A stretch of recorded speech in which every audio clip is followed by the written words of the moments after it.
Okay, next thing we have to do before we lift a kettlebell is determine what size kettlebell to lift. Here's the general rule on that. According to Pavel Katsulin, the guy that brought this stuff here from Russia, we owe a great deal to him, for sure, for bringing this information across the pond. The general rule is, according to the Russians, a 1 pood kettlebell, which is 35 pounds, would be the size kettlebell for the average guy.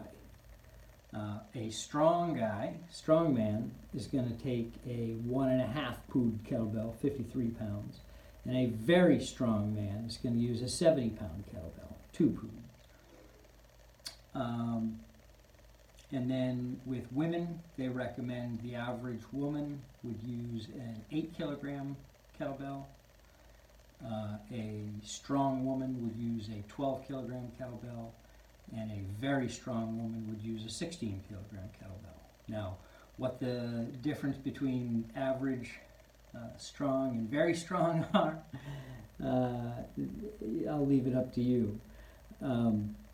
But I'm not a big guy. I'm 165 pounds, 5'8".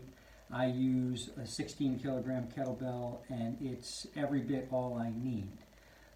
So those are fairly good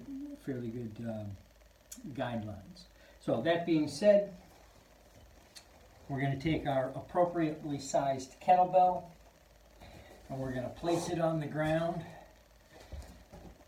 between our feet, with our toes slightly pointed out. We're going to fire our core. We're going to fold at the hip, at the inguinal line, keeping our knees still, sit back.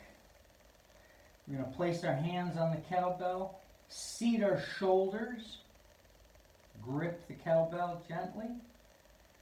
Now you're going to push into your heels as you drive your hips forward to lift the bell. Keep your core fired, fold at the hips, sit back again. Set it down. Again, sit back into your hips, grab the kettlebell by the handle, seat the shoulders, drive into the heels as you push the hips forward. Now sitting the hips back, keeping the shoulders fired, keeping the core fired, set the bell down, and release it all.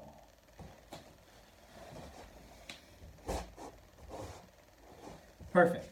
That's the deadlift, and it's the basis for all of the exercises to come. They're all include at least a piece of that. But the principles of the lift are the same for all of them. So you have to become very familiar with all of those pieces. Every exercise you're going to learn keeps the core fired, the shoulders seated, sitting back into the hips, keeping the knees as still as possible, keeping the knees in line with the toes, all of these things. So practice just the deadlift for a day or two, and move on to the next exercise.